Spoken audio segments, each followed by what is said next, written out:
तुम्ही काही जणांनी पुस्तकं घेतली असतील, काही जणांनी घेतली नसतील. पुस्तक घेणं गरजेचं आहे, कारण मराठीच्या पुस्तकाशिवाय तुम्हाला समोर असल्याशिवाय समजू शकणार नाही.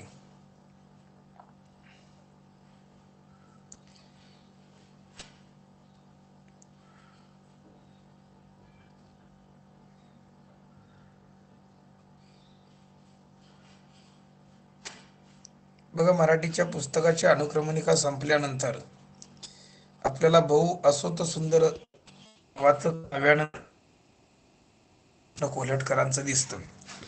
आज आपण मराठी विषय अध्ययन अध्यापनाला सुरुवात करत आहोत. बहु असो तो सुंदर या काव्यानंदाकडे आपण जात आहोत. श्रीपाद कृष्ण कोल्हटकर यांचा हे काव्यानंद आहे.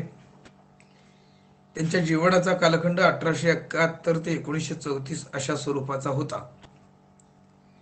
एक समीक्षक, विनोदी लेखक, कवी, नाटककार, कथाकार, कादंबरीकार. महाविद्यालयात शिकत असतानाच ते समीक्षेकडे वळले म्हणून समीक्षाकार असा एकूण परिचय मराठी साहित्याच्या दृष्टिकोनातून महाराष्ट्राला त्यांचा आहे. त्यांनी विविध पद्धतीच्या वाङ्मय प्रकारांचं लेखन केलेलं आहे आणि काही समीक्षात्मक लेखन सुद्धा त्यांचं सुरू होतं. कोल्हटकर यांची प्रतिमा बहुमुखी होती.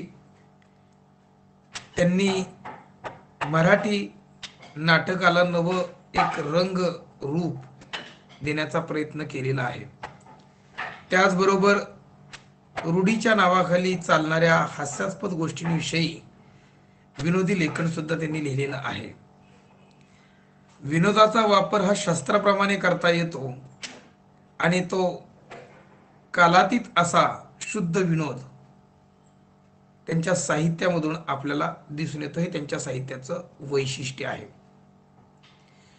दुटप्पी की दुहेरी, श्यामसुंदर या काही कादंबऱ्या देखील श्रीपाद कृष्ण कोल्हटकरांनी लिहिलेल्या आहेत. गीतोपवन हा काव्यसंग्रह, आत्मवृत्त, काही कथा इत्यादी वाङ्मयीन निर्मिती, बहु असो तो सुंदर, संपन्न की महा ही त्यांचीच काव्यरचना महाराष्ट्रात गीत म्हणून उभ्या महाराष्ट्राला परिचित आहे आणि अतिशय लोकप्रिय अशा पद्धतीचं आहे. तुम्ही कधी ना कधीतरी ते ऐकलेलं असेल. द्वितीय महाराष्ट्र कवी संमेलन पुणे येथे झालेलं होतं. त्या 12व्या महाराष्ट्र साहित्य संमेलनाचे पुणे या ठिकाणी ते अध्यक्ष पद त्यांनी त्या साहित्य संमेलनाचं भूषवलेलं आहे. हा आहे श्रीपाद कृष्ण कोल्हटकरांचा अल्पसा परिचय.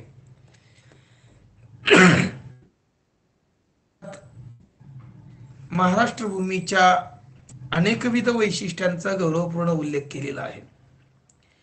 उत्तुंग पर्वतरांगांमध्ये वसलेला, गगनाला गवसणी घालणाऱ्या, आकांक्षा बाळगणारा महाराष्ट्र आम्हाला सर्वात प्रिय आहे, असं गौरवपूर्ण उद्गार या गीतामध्ये त्यांनी काढलेले आहेत.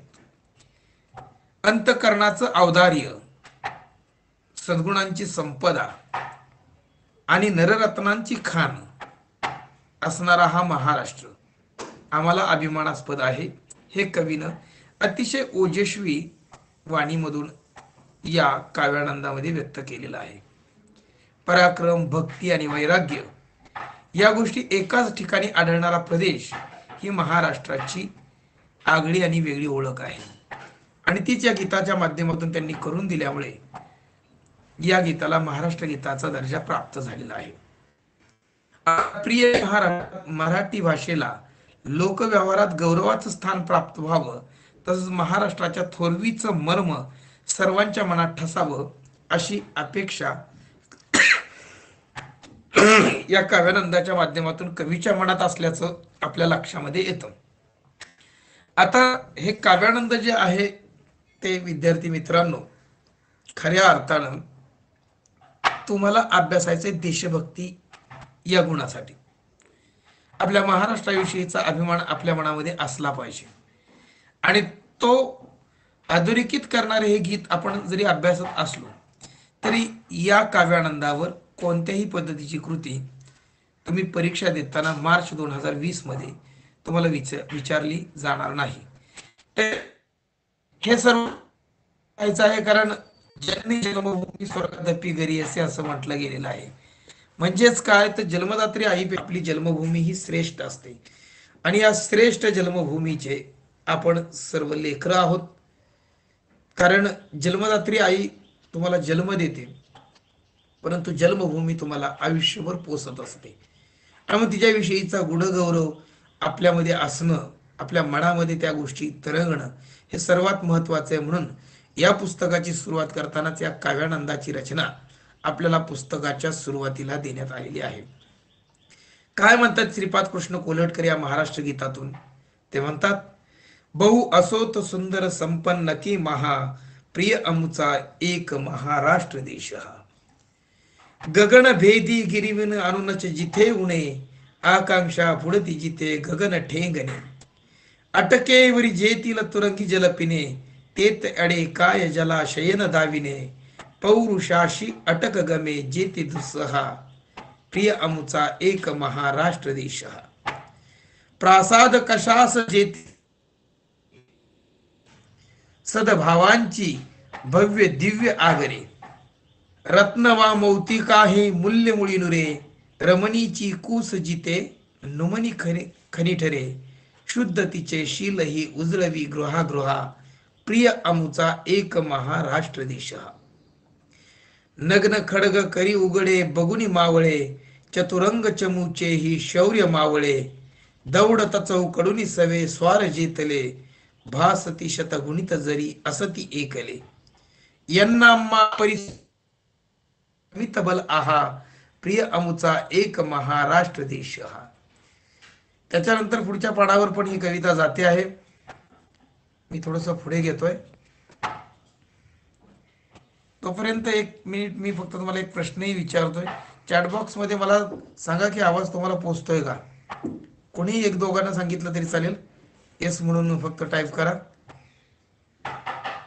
पटकन करा म्हणजे मला पुढे जाता येईल. हो, ओके, धन्यवाद.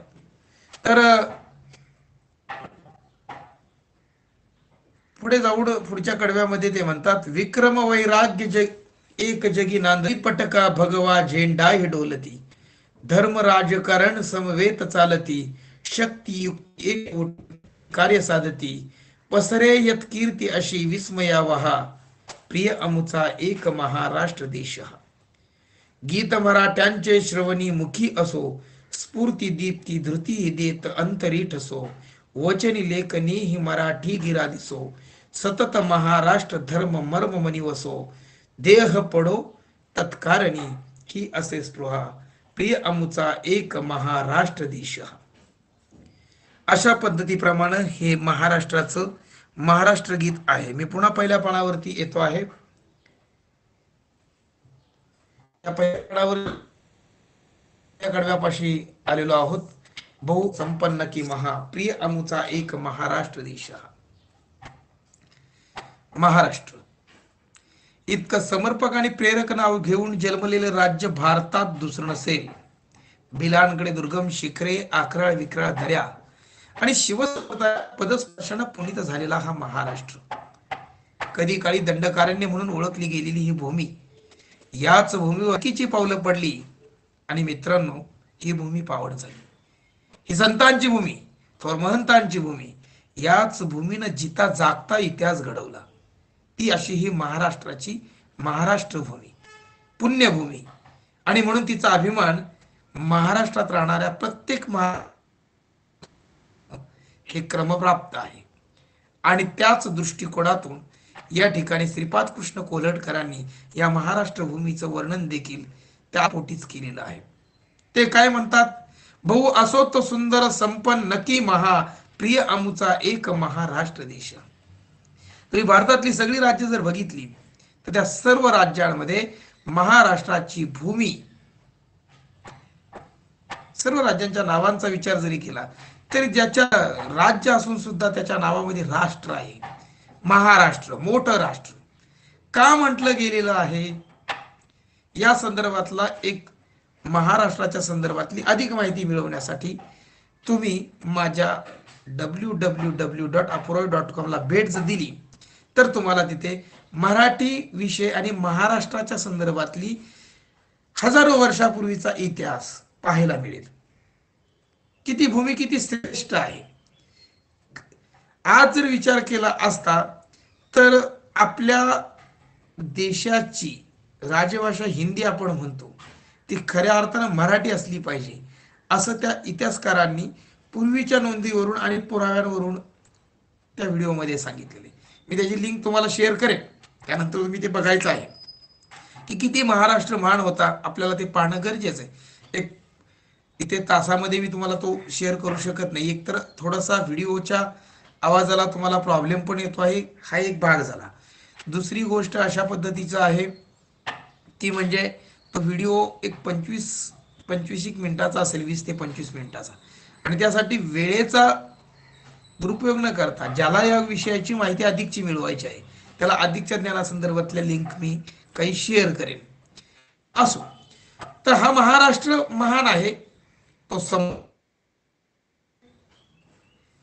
महाराष्ट्राचा जर आपण आजही विचार केला तरी महाराष्ट्र किती महान आहे.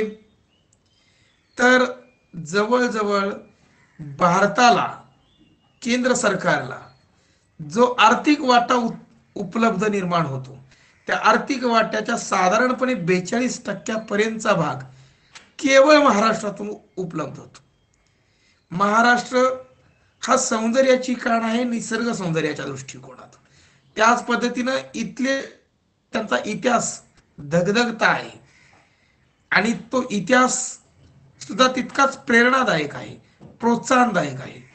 आणि म्हणून कितीही राज्य सुंदर असली तरी या सर्व सुंदर राज्यांमध्ये सुंदर संपन्न शेतीच्या संदर्भातील असेल, विविध पद्धतीच्या ज्ञानाच्या संदर्भातील असेल, या देशाला महाराष्ट्रातले असे अनेक थोर सुपुत्र लाभून गेले. पाठीमागचा इतिहास तुम्ही चाळून काढलात, पहा इतिहासाची पानं चाळून जर तुम्ही म्हटलं, छत्रपती शिवाजी महाराजांपासून त्या आजपर्यंतच्या कारकिर्दीमध्ये ज्या ज्या व्यक्तींनी खूप मोठा प्रेरणादायी इतिहास निर्माण केलेला आहे त्यात महाराष्ट्रातील सुपुत्रांची यादी मोठ्या प्रमाणात आहे. आता ही महाराष्ट्र भूमी कशी आहे, मला प्रिय का वाटते, असे प्रश्न ज्यावेळेस एखाद्या नवीन जन्माला आलेल्या पिढीतील युवकाच्या मनामध्ये निर्माण होतात तेव्हा त्या प्रश्नांचं उत्तर या महाराष्ट्र गीतामध्ये आपल्याला मिळतं.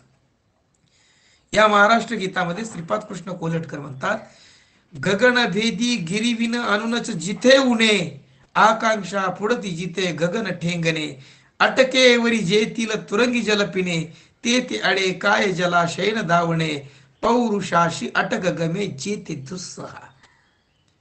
बघा, श्रीपाद कृष्ण कोलटकर यांचा कालखंड आपण पाहिला तर आपल्याला अर्वाचीन कालखंडामध्ये साधारणपणे त्यांच्या लेखनाची रचना दिसते की जिथून नवीन मराठी साहित्याला सुरुवात झाली. या सीमारेषेवरचा हा कालखंड, या सीमारेषेच्या कालखंडावरती असताना त्या काळातल्या मराठी भाषेवर असणाऱ्या संस्कृतचा प्रभाव,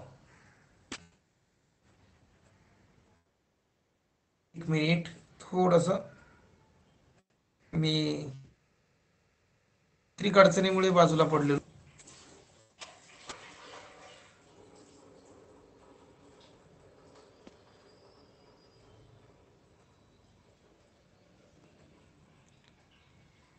एक मिनिट, एक थोडस तुम्ही हे करायचं आहे की मी काही तांत्रिक अडचणीमुळे थोडस बाजूला पडलेलो दुसऱ्या ॲपमधून, त्यातून मी जॉईन होऊन पुन्हा तुमच्यापाशी येतोय. ओके.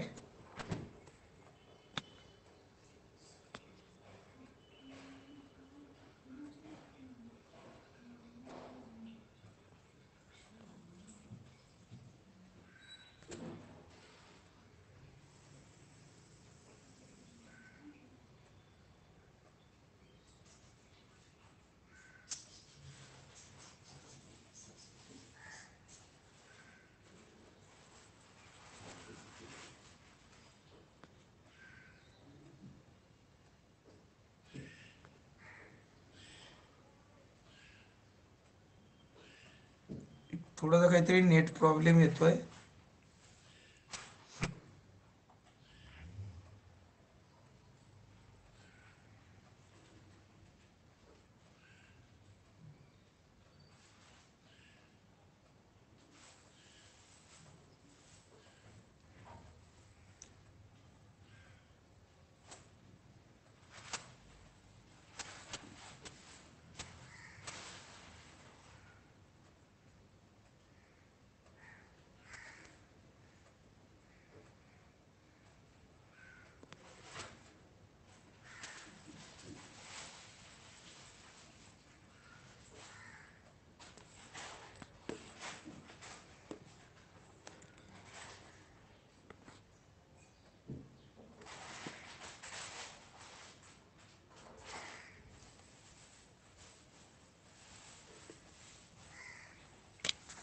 नेट प्रॉब्लेम थोडासा मला येतो आहे दुसऱ्या ॲपला, आणि त्यामुळे थोडंसं मी बाजूला आहे. तुम्हाला सगळं दिसतच आहे कारण स्क्रीन शेअर आहे माझी. काय प्रक्रिया घडते आहे ती. तिथे मी पुन्हा रिजॉईन होतो आणि मग पुन्हा तुमच्याकडे येतोय. स्क्रीन शेअरवर तुम्हाला सगळं ते दिसतंय.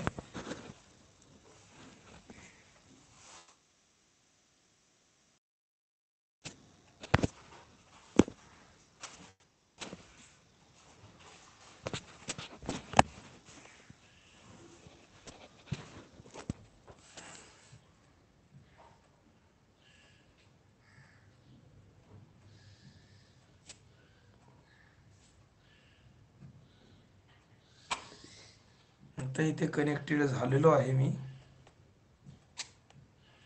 ओके, झालेलो आहे कनेक्टेड.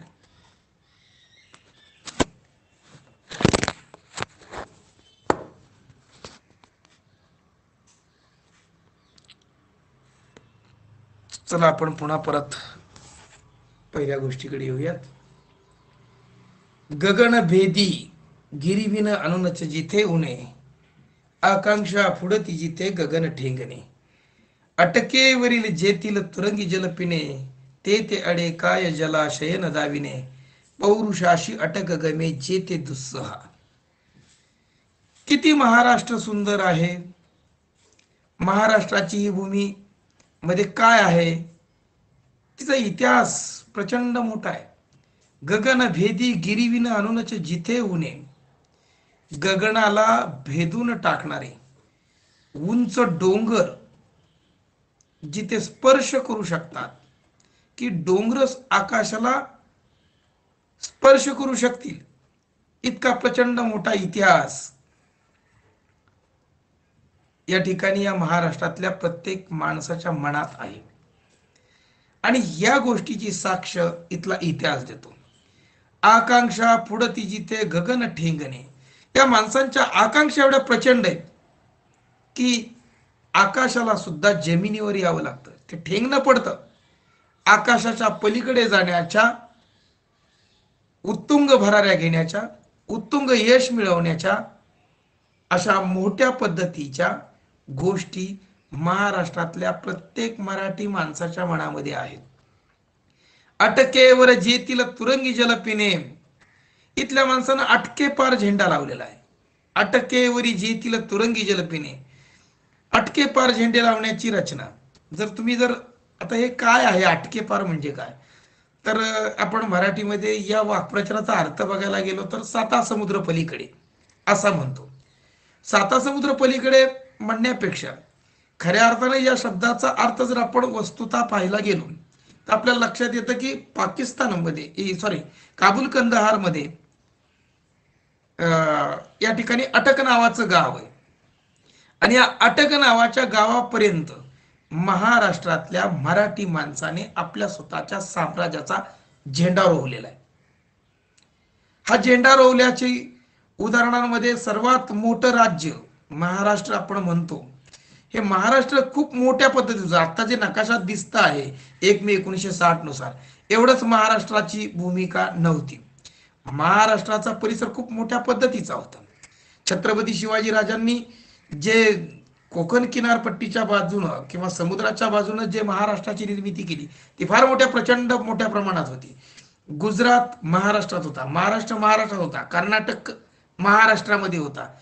इकडे तुम्ही महाराष्ट्राच्या उजव्या बाजूला जरी बघायला गेलात, म्हणजे नकाशामध्ये जर तुम्ही मी तुम्हाला सांगतो की पूर्व दिशेला बघितलं तर तिकडचाही कितीतरी मोठा परिसर छत्रपती शिवाजी महाराजांच्या कालखंडामध्ये त्यांच्या स्वतःच्या ताब्यात होता. त्याच्यानंतरच्या अनेक पिढ्या आल्या, पेशवाईचं राज्य पुण्यावरती निर्माण झालं आणि पेशवाईच्या कालखंडामध्ये महाराष्ट्रातल्या मराठी माणसानं दिल्लीच्या तख्तापर्यंत गेल्याची रचना आपल्याला इतिहासात सापडते. पानिपतच्या युद्धाच्या माध्यमातून पानिपतचं युद्ध घडलं. या पानिपतचं युद्ध घडलं कुठं? पानिपत म्हणजे कुठलं ठिकाण? तर आत्ताच्या सध्याच्या भारताच्या नकाशामध्ये तुम्ही बघायला गेला तर दिल्ली तुम्हाला माहिती आहे, जी भारताची राजधानी आहे असं आपण म्हणतो तिला. तर या दिल्लीच्या ठिकाणी जुनी दिल्ली जी आहे, या जुन्या दिल्लीच्या ठिकाणी महाभारताचं सुद्धा युद्ध घडलं आणि मराठीशाहीच्या विजयाचा रणसंग्राम किंवा तिथपर्यंत पोहोचण्याची रचना जी घडली ती जुन्या दिल्लीच्या ठिकाणी घडली. हा आपल्या महाराष्ट्राचा इतिहास आहे. आता पुण्यामधल्या मराठी माणसानं दिल्लीपर्यंत जाणं आजची इतकं सोपं होतं का त्या काळात? की बसला विमानात आणि गेला दिल्लीला? तर नाही. तर त्यानंतर आपल्याला दिल्लीला जर जायचं असेल तर त्या काळामध्ये सगळे घोडे, लवाजमे या सर्व गोष्टी नेऊन तिथं जाऊन युद्ध करणं. आता पानिपतच्या युद्धामध्ये मराठ्यांची हार झाली, त्याला काही कारण आहेत, त्यालाही काही इतिहास आहे, तोही तुम्ही वाचू शकता. तो काही सर्व इथं सांगण्याची गोष्ट नाही. पर्यंत दिल्लीच्या तख्तावर आपल्या स्वतःच्या साम्राज्याचा भगवा फडकवण्याचं ध्येय ज्या मराठ्यांनी रचलं होतं, ज्या मराठ्यांनी केवळ भारतापुरतच मर्यादित न राहता भारताच्या बाहेर सुद्धा आपल्या यशाच्या कारकिर्दीचा इतिहास घडवलेला आहे. आणि त्यासाठी आपण अटक गावाचा उल्लेख इथे पाहतो. आणि आजच्या कालखंडामध्ये अनेक आपल्याकडे साधनं आली, प्रवासाची साधनं आली आणि आज तर आपण अनेक देशांमध्ये भारतीय लोकांची रचना पाहतो. साधारणपणे जगामध्ये 10% लोक जे आहेत आपल्या महाराष्ट्रातले मराठी माणसं, की जी जगावरती आजही अधिराज्य करत आहेत. कशाच्या माध्यमातून? आपल्या ज्ञानाच्या माध्यमातून. नॉलेज इज द पॉवर असं म्हटलं गेलेलं आहे आणि त्या पद्धतीप्रमाणे अधिराज्य करतायत. आणि या अधिराज्य करणाऱ्या माणसांमध्ये भारतीय लोक जी आहेत ती साधारणपणे खूप मोठ्या प्रमाणावरती परदेशामध्ये आजही आहेत. आपल्याकडे आपण इथं शिकतो आणि परदेशात जाऊन काही जण नोकरी करतात. एकूण त्या देशाला सुद्धा मार्गदर्शन करण्याचं काम आपल्या ज्ञानाच्या माध्यमातून ते करत असतात. असे अटके पार अनेक झेंडे लावलेले आहेत. आणि म्हणून अटकेवरी जे तिला तुरंगी जल पिणे, एखाद्या व्यक्तीला अटक केली, दुसरा अर्थ मी आता तुम्हाला सांगतोय, कारण काव्यामध्ये व्यंगार्थ हे काव्याचं लक्षण असतं. आणि म्हणून अटक होऊन काही माणसं तुरुंगामध्ये गेली, लोकमान्य टिळक असतील, स्वातंत्र्यवीर विनायक दामोदर सावरकर असतील, अशा माणसांनी तुरुंगात जरी राहिलं तरी या देशाविषयीचं, या भूमीविषयीचं त्यांना प्रेम होतं आणि या प्रेमापोटी त्या व्यक्तींनी आपलं संपूर्ण जीवन समर्पित केलेलं आहे. तुरुंगामध्ये सुद्धा या देशासाठी त्यांनी केलेलं कार्य महान आहे. आणि म्हणजे तुरुंगात राहून सुद्धा जीवनाचं प्राशन म्हणजे काय हे विनायक दामोदर सावरकरांच्या कृतीतून घडलेलं आपल्याला दिसतं. की त्यांनी लिहिलेलं, तुरुंगात असताना लिहिलेली माझी जन्मठेप नावाचं त्यांचं आत्मकथन असेल, याच्यामधून आपल्याला दिसतं. म्हणजे जीवन जगण्याची प्रेरणा हा देश म्हणून काय आहे हे आपल्याला इथे कळतं. तेत अडे काय जलाशय न जाणे, तुम्ही आम्हाला दुसरी जीवनाचे मार्ग दाखवू नका, जलाशय दाखवू नका. जलाशयावरती पक्षी येतात आपलं जीवन जगण्यासाठी. जलाशय, जल, याला आपण दुसरा समानार्थी शब्द जीवन वापरतो. तेत अडे काय जलाशय न दाविने, म्हणजे आम्हाला तुम्ही इतर जलाशय धावू नका. पौरुषाशी अटक गमे जे ती दृश्य, पुरुषार्थाचं साधन असणारा धगधगता इतिहास या महाराष्ट्राच्या मराठी भूमीत घडलेला आहे. आणि हा मराठी भूमीत घडलेला इतिहास हाच आमच्यासाठी प्रेरणादायी आहे. आणि म्हणून आम्हाला या मराठी भूमीविषयी प्रेम वाटतं. विद्यार्थी मित्रांनो, आज या ठिकाणी आजच्या दिवसासाठी मी हे एकच कडवं जे आहे हे घेऊन थांबतो आहे, कारण वेळेचं बंधन आहे आणि त्या वेळेच्या बंधनानुसार आपण या ठिकाणी थांबत आहोत. उद्याच्याला आपण याच काव्यानंदाचा भाग पाहणार आहोत. आता मी माझी स्क्रीन जी शेअर केलेली आहे ती स्क्रीन थोडीशी या ठिकाणाहून हटवतो आहे आणि तुमच्याकडे येतो आहे पुन्हा तुमच्या टीचमेंट ॲपमध्ये. या ठिकाणी मी तुम्हाला जे काही सांगितलेलं आहे त्याबद्दल काही तुमच्या मनात शंका असतील आजच्या संदर्भातल्या, आता उभा मोबाईल पकडला तरी काही हरकत नाही. तर तुम्ही मला चॅटबॉक्समध्ये पण सांगू शकता तुमच्या काही शंका असतील तर. आणि जर समजा तुम्हाला बोलायचं असेल तर तुमचा माईक ऑन करा आणि माझ्याशी संवाद साधा. खरं तर मी लेक्चर देणं हा केवळ हेतू इथे नाही. आपल्या पाठ्यपुस्तकाच्या नुसार कृतीवरती भर आहे. तुम्ही सर्वाधिक कृती करायच्या आहेत आणि तुम्हाला मी फक्त मार्गदर्शन करायचं आहे. खरं तर ही कविता तुम्ही वाचायची, तुम्हाला कळत नसलेल्या गोष्टींवर मी मार्गदर्शन करायचं म्हणून मी तो भावार्थ तुम्हाला सांगतो आहे. लेक्चर देणे आणि तुम्ही ऐकणे ही गोष्ट त्या पद्धतीची अलीकडच्या कालखंडामध्ये नाही. बोला, कोणाला काय विचारायचं असेल तर तुम्ही विचारू शकता. एकूण 10 विद्यार्थी आजच्या क्लासमध्ये आहेत. अनेक विद्यार्थी उपस्थित राहत नाहीत, त्यांच्यावरती योग्य ती कार्यवाही होईल. तुमच्या सर्व मित्रांना उपस्थित असणाऱ्यांनी सांगायचे की आपण तासाला उपस्थित राहणं गरजेचं आहे. 34 विद्यार्थ्यांनी ॲप डाउनलोड केलेलं आहे आणि 10 विद्यार्थी उपस्थित राहतात. 50% सुद्धा उपस्थिती ही नाही. हा संपूर्ण रिपोर्ट रोजच्या रोज प्राचार्यांकडे जसा जातो तसंच संस्थेकडे सुद्धा जातो आहे. त्यामुळेच हे ऑनलाईनचं तुमचं जे सत्र आहे हे ऑनलाईनचं सत्र चालू आहे. आता मी रेकॉर्डिंग थोडं बंद करून तुमच्याशी बोलतो आहे, कारण पर्सनली बोलतो आहे की सद्यस्थितीला आपल्या संस्था चालक जे आहेत हे संस्था चालक सर्व गोष्टींची पाहणी करत आहेत. त्यासाठीच ऑनलाईनचं वेळापत्रक लावण्यात आलेलं आहे. ऑनलाईनच्या वेळापत्रकानंतर वेगळ्या पद्धतीनं सुद्धा आपण क्लास घेऊ शकतो, एक्स्ट्राचा क्लास घेऊ शकतो, तो काही भाग नाही आहे. पण हा एक शाळेचा अवधी आहे आणि त्या शाळेच्या अवधीमध्ये ऑनलाईन प्रक्रिया चालू आहे. एखाद्या दिवशी जर समजा मी उपस्थित नसेल ऑनलाईनला तर मी तुम्हाला चॅटबॉक्समध्ये किंवा नोटीस बोर्ड आपल्याच ॲपमध्ये बघायचं मराठी विषयाचं, तिथे तुम्हाला माहिती 100% मिळणार की आज क्लास होणार की नाही. त्या दृष्टिकोनातून तुम्ही तुमच्या पुढच्या गोष्टी करू शकता. प्रत्येक पाठ झाल्यानंतर त्या पाठाखालचा स्वाध्याय लिहिण्यासाठी एक वही करायची आहे, ती तुम्ही 1-2 दिवसामध्ये खरेदी करायची आहे. कारण हळूहळू या सगळ्या गोष्टी सुरू होतील. काही गोष्टींचं तुम्ही लिखाण केलं आहे त्याचं PDF करायचं आहे, मला सेंड करायचं आहे. या अनेक गोष्टी आहेत आणि ऑनलाईन गोष्टी करत असताना तुम्हाला बऱ्याच गोष्टी शिकाव्या लागतील. PDF फाईल करणं शिकावं लागेल काही गोष्टी, किंवा इथे काही टेस्ट होतील त्या टेस्टच्या संदर्भात मी शक्यतो तुम्हाला PDF करून पाठवण्याची फार तसदी देणार नाही. पाठ संपल्यानंतर स्वाध्यायाच्या संदर्भातच फक्त ते गोष्ट आपण ठेवूया. इतर गोष्टींच्या काही टेस्ट होतील त्या टेस्ट ऑनलाईन होतील. काही टेस्टला वेळ दिलेला असेल, काही टेस्टला वेळ दिलेला नसेल, म्हणजे मोकळ्या सोडवण्याच्या असतील. काही असाइनमेंट्स असतील, असाइनमेंट म्हणजे स्वाध्याय सोडवणं वगैरे, त्याच्या गोष्टी असाइनमेंटमध्ये तुम्हाला पाहता येतील. सर्व गोष्टी या टीचमेंट ॲपमध्ये तुम्हाला पाहता येतात. आणि तुमच्या काही शंका असतील, तुम्हाला काही विचारायचं असेल तर तुम्ही सांगू शकता. आज ऑनलाईन क्लासला आपण तसं पाहिलं तर मराठीच्या प्रत्यक्ष शिकवण्याला सुरुवात केलेली आहे. हा काव्यानंदाचा पाठ तुम्हाला काही रोज येणार नाही आहे, परंतु म्हणजे परीक्षेसाठी त्याच्या कृती काही येणार नाही आहेत, परंतु तुम्हाला ते शिकायचं आहे. त्या तोंडी परीक्षेमध्ये मात्र तुम्हाला मी याच्यावरती प्रश्न विचारू शकतो, तिथे मुभा आहे. परंतु जी लेखी 80 मार्काचा तुम्हाला 2000 मार्च 22चा पेपर येईल त्याच्यामध्ये ते नसेल. तुम्हाला आणखी काही विचारायचं असेल तर विचारू शकता. कोणाच्या काही शंका बोला. ऋतिक, काही शंका आहे का? साष्टी, काही शंका आहे का? मयुरी, मानसी, आकांक्षा, श्याम, सार्थक, विकी, सुप्रिया, भाग्यश्री, सगळ्यांची व्यक्तिगत नावं घेऊन झालेली आहेत.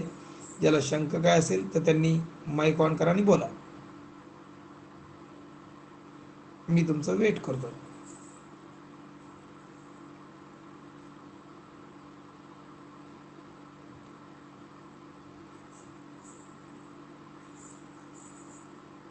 आवाज येतोय ना?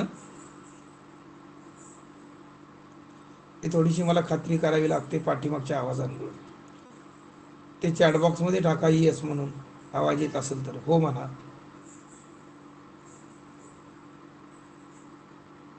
सर्वांना आवाज येतोय का?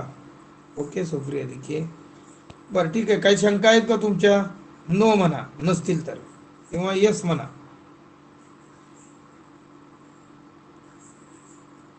No no no. ठीक आहे, मग आजचा तास मी एंड करू का?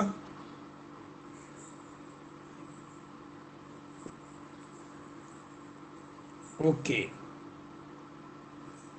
कोणाला काही शंका असेल तर मी पर्सनली सर्वांना विचारलेलं आहे, आणि तुम्ही तुमचा माईक ऑन करून व्हिडिओ ऑन करून तुम्ही शंका विचारू शकता.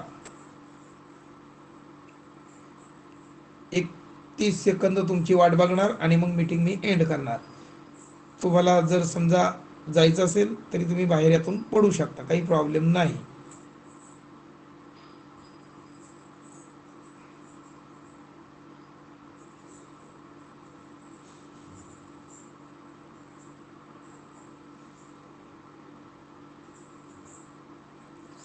सुप्रिया, भाग्यश्री, मानसी, काही शंका?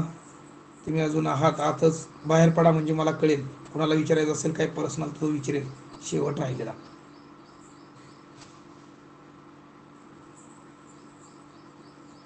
ऋतिक, तुला काही शंका आहे का? ऋतिक, माईक ऑन कर आणि बोल.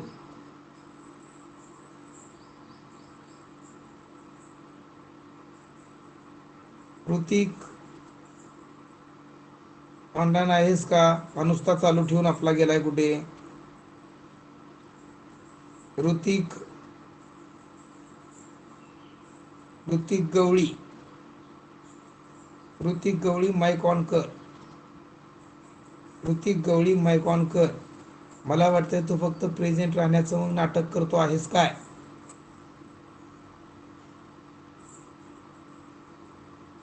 ऋतिक गवळी, माईक नुसता फक्त तू फक्त जॉईंट होऊन बाजूला मोबाईल ठेवतो आहे, अशी रचना आहे. मी एंड करतो मीटिंग.